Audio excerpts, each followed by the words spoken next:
TV. My credit cards are in that girl. That's why I need nothing from you, please.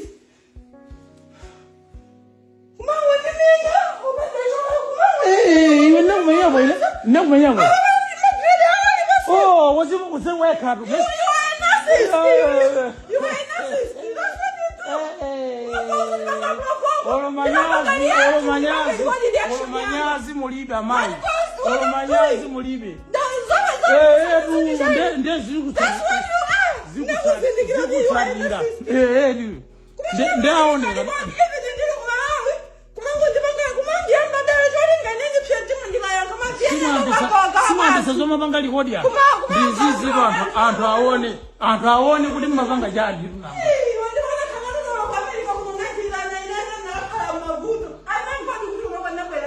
Una buena transporte.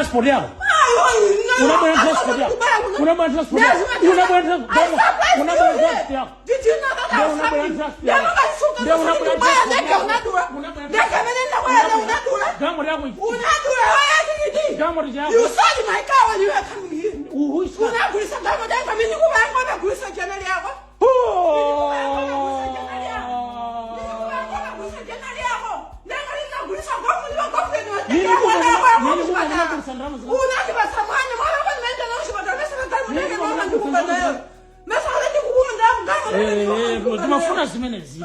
Tumafuna zimenezi. Sasa mangu wana mizaki.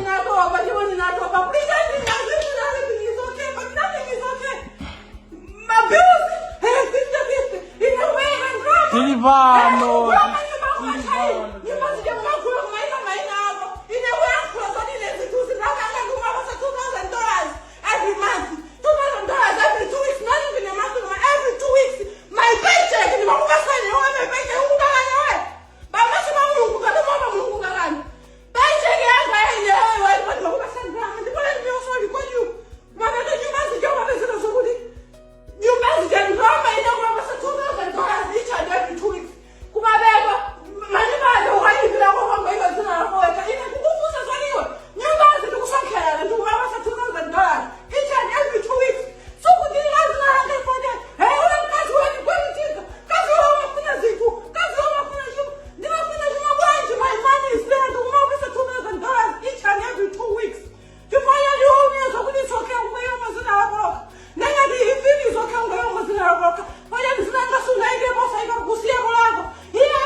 Yes. I don't care. You are going to entender.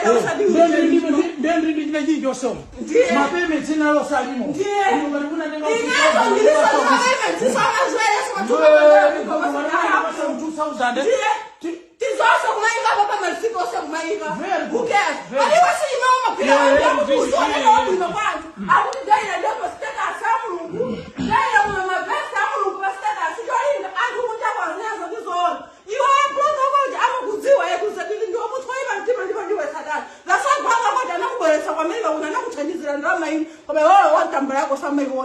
Muntu aiva ntimu. Kama anasoma social media abantu wasaziwa. Hakulinda kumatu nzira $20 mara utazikana ni $100,000 ngatuti sikuenda ngatuti kunakwenda abana muntu aiva ntima. Kukaje kwakulirana kokose kuje kulilongewa. Ukufusa ni kunyuma kubya kuje ndaba sina ndio mtu mzee $20,000. $20,000 yakoma balika ndio. Balika ndio $20,000 ngo kwanekana zingubezile kulia kwa ndo kumala. ndanyeka ndisutuleka tati mizi zezeni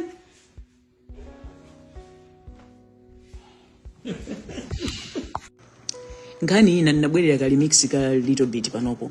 Nkhani ina ndiyo kuza ina I think ndi pangira ikufunika yokha kuti anthu mundimvesese paja Malawi mumamva musayenereka ndiye ndipangira. Nkhani ina nimafuna ndikambe ya kuno ku America kuli family imene ndithudi every family ili ndi their ups and downs. Koma ndaona Malawi ambiri apanga atumiza video. I was gonna post that video and explain kuti Malawians should understand it's not a matter of laughing, no. Koma Malawi ambiri because we don't have talent, we don't have content, timadikira ndithu kuti ena ake apange, so we bring that like kuti we want to bring them down. But when I'm looking at the video of Nkazi and Mamunai akukangana, they are here in America. Nkazi ndi content creator Fatima, mamuna wakeyo ndi I think ndi mechanic, I think if I'm not mistaken, antwa amangisana. But when you look at the video imene Malawi mungu yitumiza cholinga chanu, there is no teaching that you're explaining to people. It's a video whereby it has to teach people so people can understand. Pali zinthu zingapo zimene zikuchitika pa anthu awiri amene wawa amakangana amangisana, mamuna yo panopo ali nkunkati moti koti yake ikhala chapompano. Law breaking, pakuchitika law breaking pomwepa pakuchitika mabodza. So video yo mukayionesesa is what I've been talking about. Kunena kuti tikakhala kumaiko akunja tiyeni tisaphwanye malamulo, at the same time let us not break the law. Zija nimati nkabwira pano kumalongosola zija mmantenga ngati munthu wamisala. But Malawi ambiri mwaitenga ngati content mungotumiza basi anthu azionera zimene zozukuti anthu akukangana. Which family and banja litimene samakangana? At the end of the day, even kaujeni anthu amakwirana amatani. So you need to understand kuti it's not a matter of kuti ngati kuti ndi chinthu ya chilendo anthu amakangana ndithu. But what is that video teaching you? Because after the video the guy is in jail. Mamuna yo wamangidwa. And mamuna yo mmene wamangidwa ndi anthu onena kunena kuna kuti kudziko kuno ndi apemphesi. So there are some stuff that as in anthu obwera you can avoid, we can avoid each other malingana with the way we communicate to one another. Ndinakamba video, nabwera pano kuzakamba video na kuti allegedly akuoneka kuti Nkaziyo akunena kuti ati amatuluka ndikupita kunja mwina ukakhala masiku awiri ola atatu mamuna uchapodaba kuti kuti Nkazi wanga ndi chani chimene ukuchita. What is happening? That's where the fight starts. That's where now the woman starts saying, no, you are a narcissist, you are this and that, you are this and that. Yet mamuna akumufusa, where are you coming from? That is what Ineo I have gathered. It's not a matter of you Malawian content creators just posting that for you to you are happy because it's happening to someone else. But can you look around the environment and learn something? What is happening there? Pakuyenereka ndithu kuti Malawi amene ali kunja chifukwa sokhawa aphunzire kuziwa kukhala pansi kupanga communicate pa uwiri wawo chifukwa pochoka ku Malawi kubwera kuno anabwera kuzapemphesa. And Ineyo doing my investigation, I find out kunena kuna kuti sikuti uyu kwa mamuna ni Nkazi wakuyamba. Mamuna ni Nkazi wake muma video mukamvesera anthu akukangana and paliana amene akutchulidwa.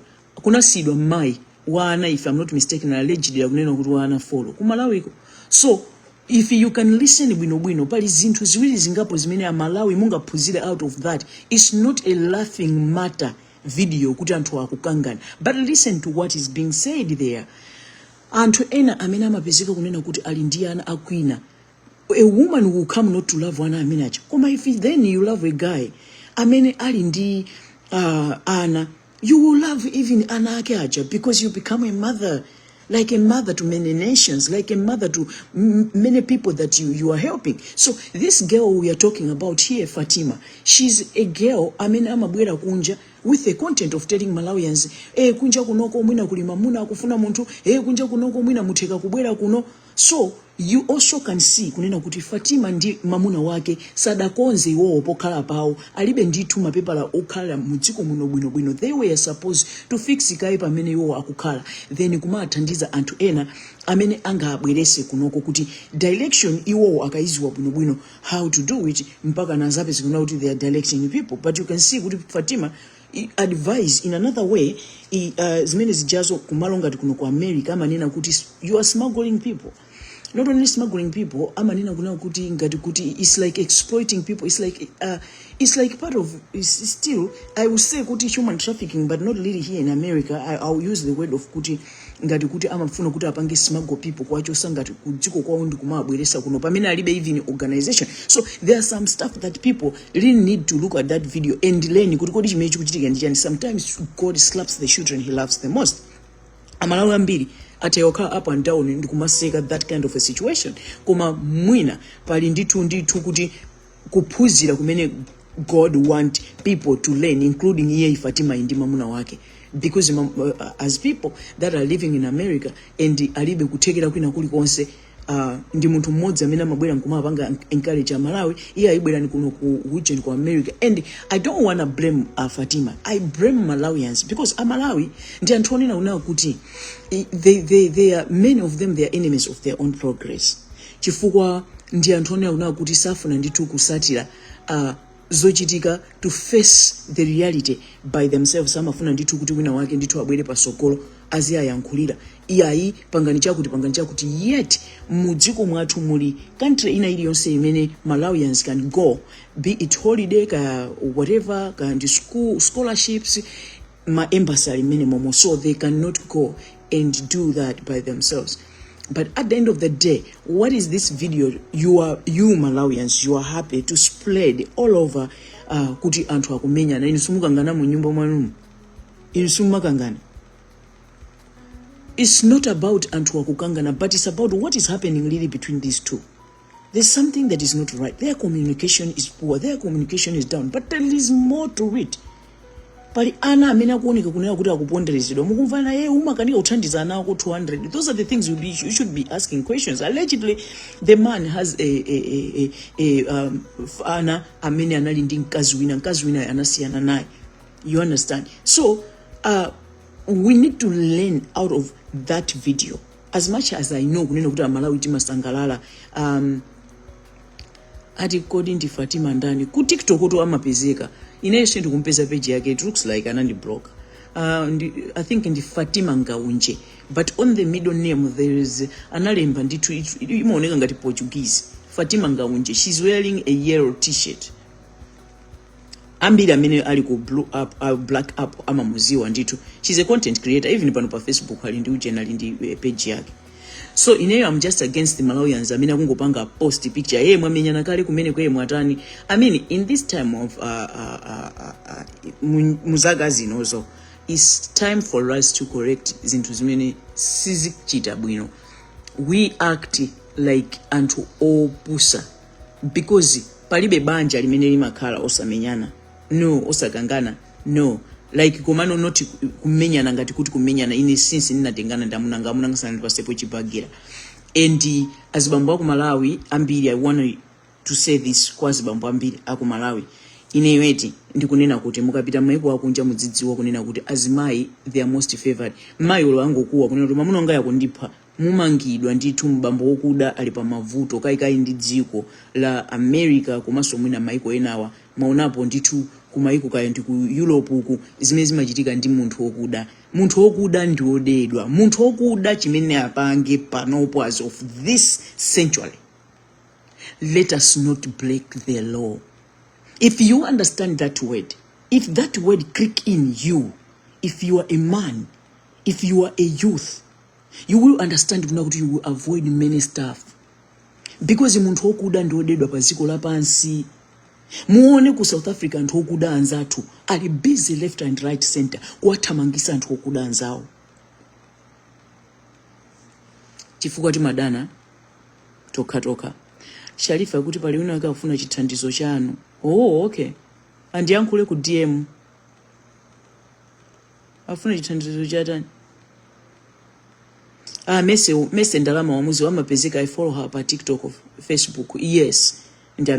So many Malawians are just posting the video, but in as much as I know, just posting the video because Malawians want to kuti paliena Malawi amene amatakamona page yakeyo amaona kuna kuti she's doing too much or she's what, so they are happy kuti yeah she has to be exposed. But in here I'm saying it's a situation whereby don't just be happy kuti, excuse me, she has to be exposed, but learning that their situation kodi chimene chikuphunzitsa ndi chani, especially anthu akunja ambiri they have taken zinthu manja mwawo kutamika. Azimayi ambiri ena amene ali ku America maiko enawa amatamika kutenga makacha amaiko ngati ano ofuna ndithu kuti pangise mamuna wawo agwe mumavuto. So kunja kunoko kuli miseche anzathu awawa amitundu inayi miseche yawo they make it important. Zijamumanena zija ndi nsanje kunoko anakhala kuna kuti azinena ngati zimene zija ndiye kuti doba itobweza kumati autu aneba undansanje autu ndansanje, but they understand kuti malamulo sakuyeneka aone chinthu endakhale chete, so they report, they say something if they know something. So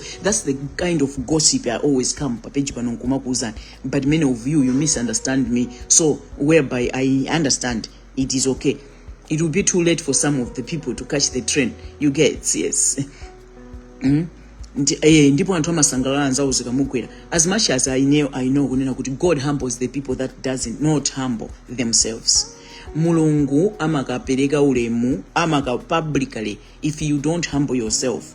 So as much as I know munkati mwankhani yawo muli kumpanga humble sikana chifukwa she lies to Malawians. That's the truth. I don't like my content. Most of the content creators amene amafuna kubwera ndikumauza Malawi ngati kuti waja ali ndi embassy or they become my agent. I don't like my content ngati amene aja nani nakale. If you are part and parcel of doing that, muziziwa kuna kuti when your page come across me, I don't comment, but I follow you correctly. And when I see something, any video, any mistake you do, I submit it for you to be followed. You are not exploiting some of Malawians, because si udolo ndibwerezeso si udolo anthu ifeyo timachoka mmaiko akwathu ndikumapita mmaiko a anthu ena. Chifukwa chonena kuti chani chimene chimatichokesa mu dziko mwathu kumakhala kulephera, chimene chikutilepheresa ndi chani? We are law breakers. Do you think all of us as Malawians we are not breaking the law? Andale sakuba ama banki, they are holding everyone accountable. Aliyense is doing that gossip we are talking about. Mena mapangira kunoko kungokuwa kuti akundiko kasisi anthu apereka kale aitana kale a polisi afika. Do you think kunena kuti bwezi tikuthawa dziko la Tulichi? Dziko limazikonza loka when people are not breaking the law. Ndichifukwa chake mwaona kunena kuti munthu you try to break the law, mmene zachitikira papa anthu we reported abambo awawo amene akakhapa mwana zala uja panopo atengedwa mwana uja waba. Yes, but you are not a police. You are never being trained to do ntchito imeneyi.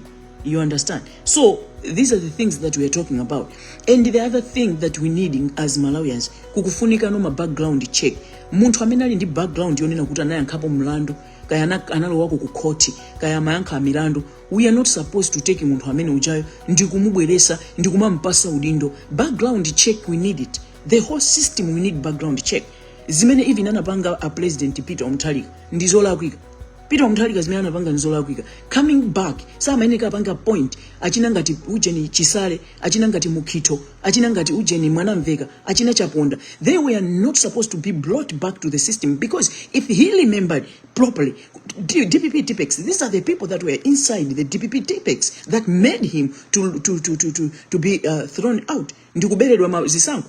Chifukwa anali anthu ake ngati omwewa. Samayeneka abwereza anthu aja kwabwerezaso muchana achina Gangata. Samayeneka abwerezeso. But we don't do background check. We are not being held accountable for ourselves to do that. Anabweresa iwaja. And for example, I trusted the process because what he did ku convention ya DPP ndikuwabayizisa DPP onse aja, the greedy goose of DPP, ndikukamutchula Jane answer. I believed I think the guy is here really to fix. You get. But at the end of the day, when the cabinet show up, we are still having Antungatachina Mukito. We are still having Antungatachina, who you call this one, Chisale. We are still having Antungatamina Jao. You understand? That is not supposed to be like that when it comes to background check. Antungat ali ndimbiri yoipa akuyeneleka kumayeneleka kubwere no ana ma youth amene abwere ndikuphunzisidwa by even signing kunena kuti any mistake you do or any corruption it will affect their families. We need to put it into even a signing. Malawi as a country, our problem is not kusintha zipani. Atuluke awa, abwere awa.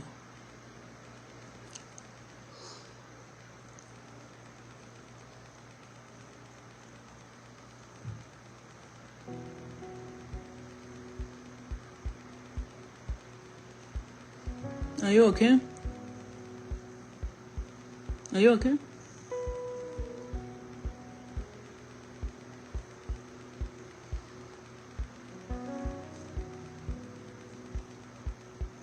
Move the other side. Move to the other side. Malawi as in a country. Our problem ndi Kuba. Vuto lathu ndi Kuba ife.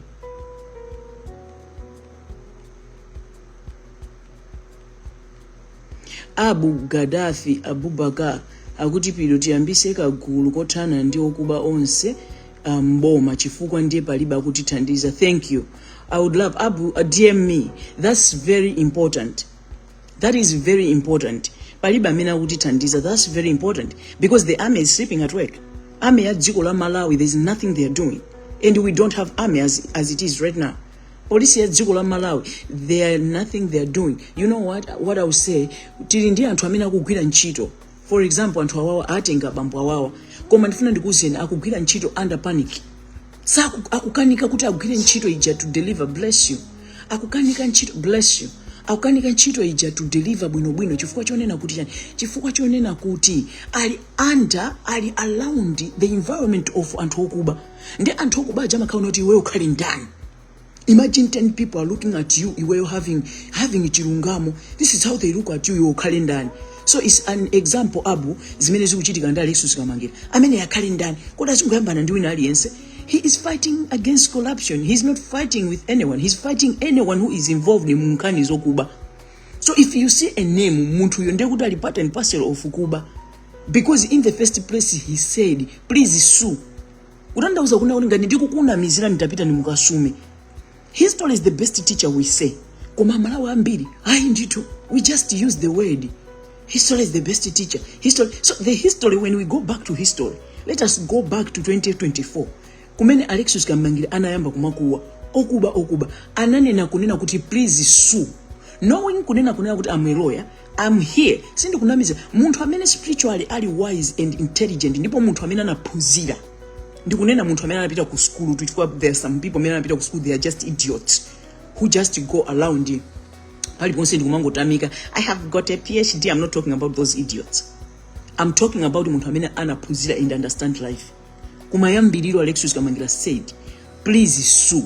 Atayamba kuchula maina anthu ananena kandinenereni. Kutanthauza iwe ngati uli wanzeru waziona uli wamuna mbali wako pa page pako kuzoti Alex akuna mizira anati go and sue. Munthu cha anatiuza kale what to do in the first place. Koma chifukwa cha umbuli kusaphunzira ndi kumene kumatipangisa educated fools, savages that went and sit in class. I have a degree, I have a diploma. Me, I clock it. Diploma my foot of nothing, of useless, idiotic. So you will understand you cannot be part of kumampanga attack muntu uchi. If you know you have seen your name and you know kuda kunina mizira sue anakuzanikale. He already put everything in place so that you don't struggle to be coming and asking questions. Just go and sue because the guy told you my evidence and he deal with you. So this is what we are talking about, Abu, with the guys that moved out of South Africa going back to Malawi. And Amina Jao, they know why they are out of South Africa. South Africans want them out. They want to fix their country. Chifukwa corruption imene idiko. Some of them in my videos wa police ujayamba kuoneka kale, they accepted bribes. So this should show kunena kuti achoka kumene kuja. Their responsibility kufika kumuzi is for us to work as a team. Aliyense okuba wa mu government, aliyense okuba amene milandu yake situ kuinvesesa, we have to hold them accountable. We have to put them to come back. Apangidwe so my investigation. So I agree with you kunena kuti pakhale gulu loti titani nawo okuba amboma onsewa, because at a certain point okuba amboma they think they are above the law. That is what we call the spirit that we need, even the spirit of the people that are in South Africa. Munando nene makananga tuni mazuwa ine muntu amene sana choke, muntu amene anangochoka, for example ungochoka ku Malawi straight ali ku America, ungochoka ku Malawi straight kaya ali ku UK, ungochoka ku Malawi straight ali ku Canada, sanga nduze zochita. Ineyo muntu amene anachoka ku Malawi ndi kupita ku South Africa, I know that person knows life. I know that person can stand and do what you are saying here, because the heart, it turned into a heart of an animal. Nankani. makani what you understand what you're doing, because you see what they have been through. Have you seen what they have gone through? Some of them, they have witnessed people kumapedwa under their watch, kumachitidwa nkhanza under the watch, some of them in hiding, so they have that spirit that they can stand. Right now Malawi is now as in, and they are going back akupita ndi azizu ena ndi zizukulu zawo ena akupita ndi anawo amene abereka ku South Africa. Now the number is going up. What we need right now ndi kuchosa kuba kuja, so that dziko lipange zinthu zoyenereka, anthu azigula chokudya pa mitengo yosika. Things should be okay, kuti aliyense should manage. If I go ndikugulisa mandasi anga, I'm managing to buy everything. If I go to do what, those are the things that we need. Osati kuti tizimva magalasi anapita ku National Bank wakatenga 5 billion azitani nayo magalasi chisiru cha munthu, magalasi useless human being, and they not being held accountable. Chifukwa chonena kuti anthawi imene anabayo imene amayimbidwa mlandu anali wa DPP, ndiye pano kuti DPP yabwera back. That's when they do awa milandu yawo yatha chifukwa chachana anthu okuba inu cowards of highest level. You supposed to be in jail, anthu oyipa inu muzazisiya. Have examples. History should be a best teacher indeed. Inu kusukulu munapita inu ndizita anthu opusa inu. Mai ane mumba uyu mutu anampha mamuna wake ndi poison chifukwa cha chuma ali kuti mesali kumanda munampitisa ndi chuma icho chimene amafuna kuti anamphira nzake icho anapita ndi chuma kumanda. Mukamati history is the best teacher, history is the best. Do you even understand the word? Do you? So Abu, we need to talk.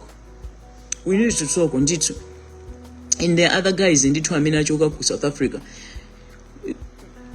I don't know. Mabanki aziko la Malawi ambiri ndi anthu oyipa, anthu okuba. They don't love the ziko. Amadziwa kuti uyuyu ndi wandale kwa account kwake kuli 20 billion. Kuli 20 billion ndamulengese na mene mutu amalandira ndalama zingati. As it's the responsibility of every citizen to be on a lookout. To be iwe ndiwe mlonda wanzako, iwe ndiwe mlonda wanzako uli mbanki muchi amakuuza ani mukapita ku banki muno olokuone ndalama suya nkhula mene muchi. Iweyo be a change. Wazuona zimene yozipita kumauza anthu ndaona mondalama uzipita kumauza anthu. You be unknown and you tip somebody kunena kuti iye kwakuti kuli mwakuti inu tapanga ni mwakuti. People know how to work. People know how to work in dziko la Malawi kuli anthu. Ine ndimagwira ndi anthu ambiri tu pa dziko la Malawi. I just don't mention them chifukwa I know kunena kuti anthu akanguziwa kuti anthu awanda amene amapanga chilunga mukapha mukachosera moyo. Because inuyo amalawi ambiri panopo they believe in kunena kuti I can't compete anymore. The only thing I can do ndipe. Inu mupanga di inuyo somuzafa. Inu mupita kuti. Who is going to be here over even 300 years? Kuti muzizatani. Muzatha inuyo olokugwira kantu. Olomuziza ngoteri kantu kagwira pansi. Nobody is here to stay.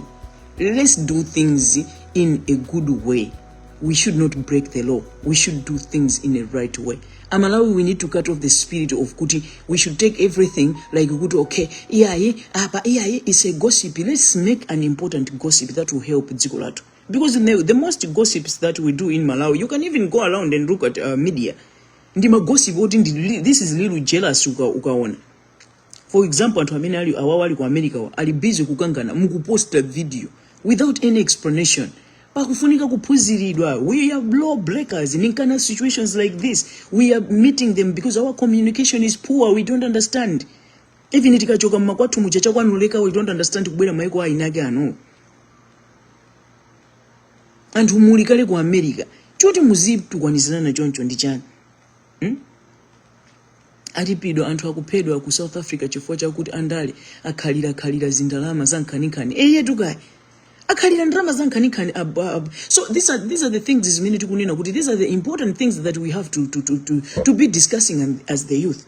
But at the end of the day, pali ma youth ena, you start discussing amapita ukadya ndalama zija kena kono ayambe kukuukirani. If we always say and have been always saying all these years, it's mizika against andalewa. Ino anthu amene mumatengedwa kuti muli pagulu akukupasani ndalama kuti musokoneze, tatenga ndalama zawo zija mudye, ndipo akakupasani ndalama zija idyani, fa ndalama zo ndiza dziko. Inuyo ndi Amalawi akupasani ndi akukutumani pitani paja mukaphewa kuti mubwere pa group paja inuyo mwauze kuti akukuze ati tikupheni.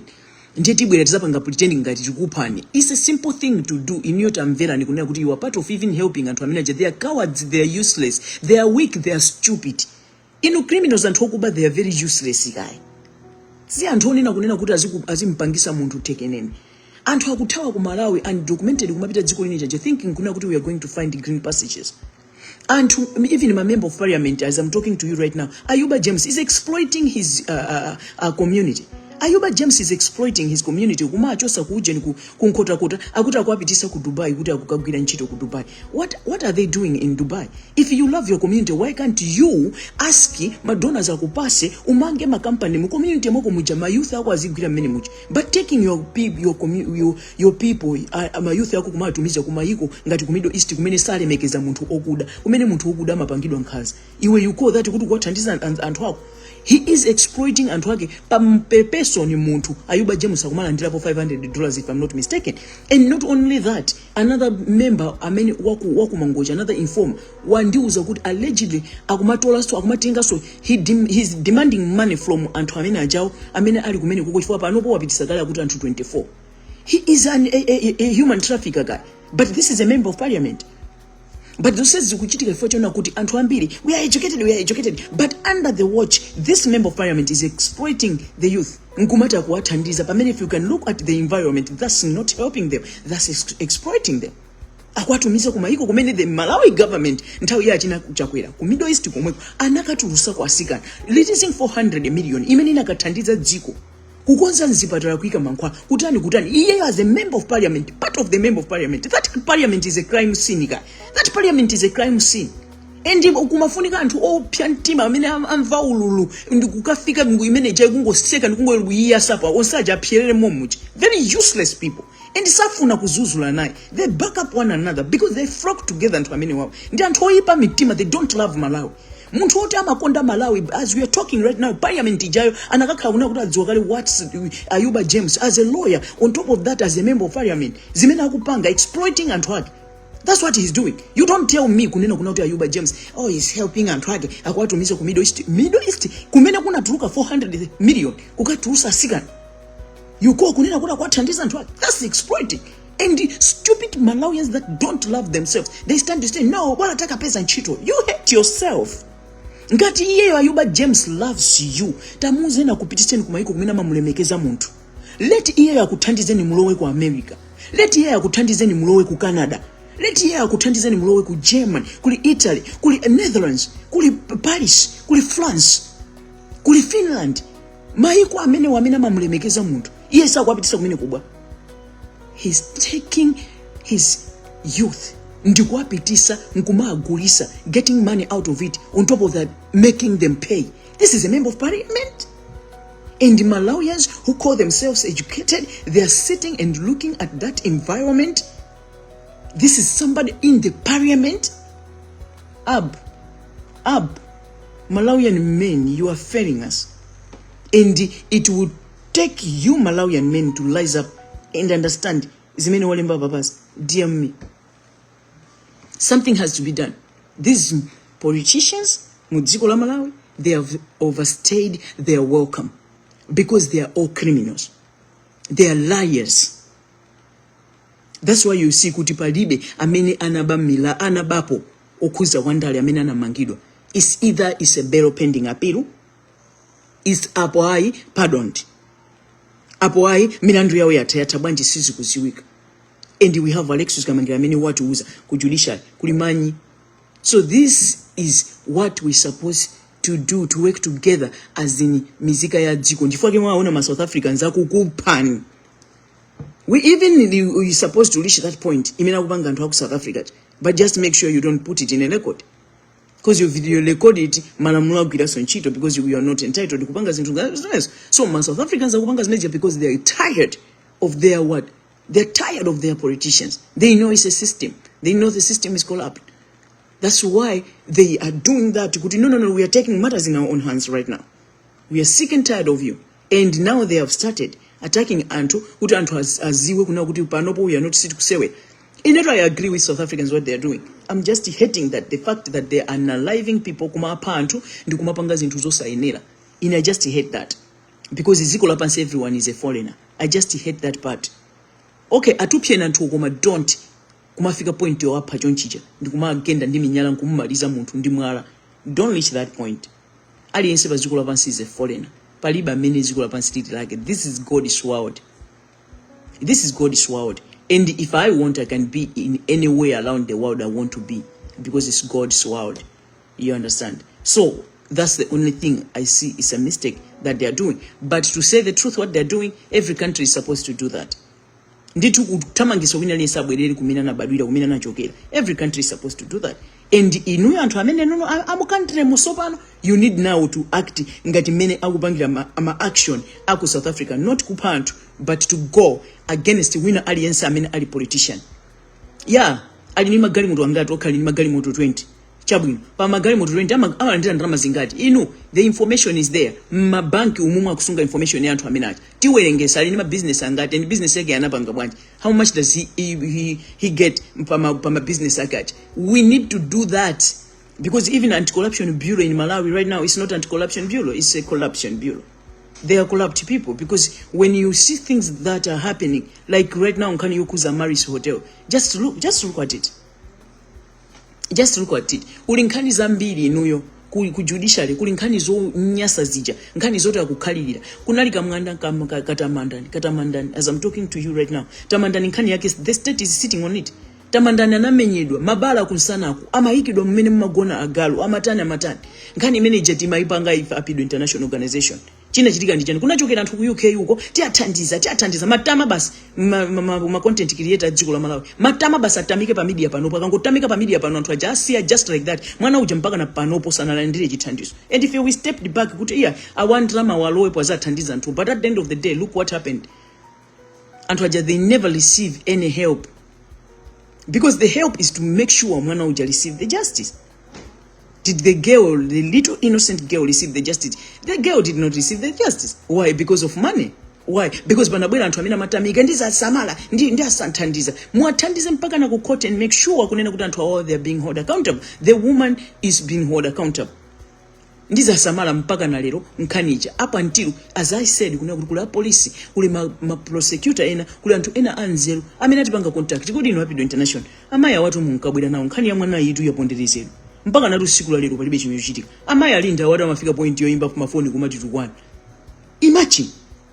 So aja anachoka ku UK aja basi matama chabe kuti ataoneke kuti ali ndi drama. Money cannot do anything. Ndakandi kunena time and again anthu ena amene timathandiza, they don't need money, they need just justice. Your money, keep it. People have money dziko lapansi. Do not bring money pamene pakuenika pabwere chilungamo. Nkumatamika ndi ndalama, useless money is nothing. Many people that I have helped ineyo amene mabwera kwa ineyo, I know many Malawians will come want kuti Pido International Organization yathandize pofuna ndalama. Many of them, we help them not because of money. No. We help them to listen to nkhani yawo. Ndikuona kuti okay awasafuna tu ndalama, awafunika direction yoyenera, ndikuwauza zochita moyenereka. You understand? So I'm currently global.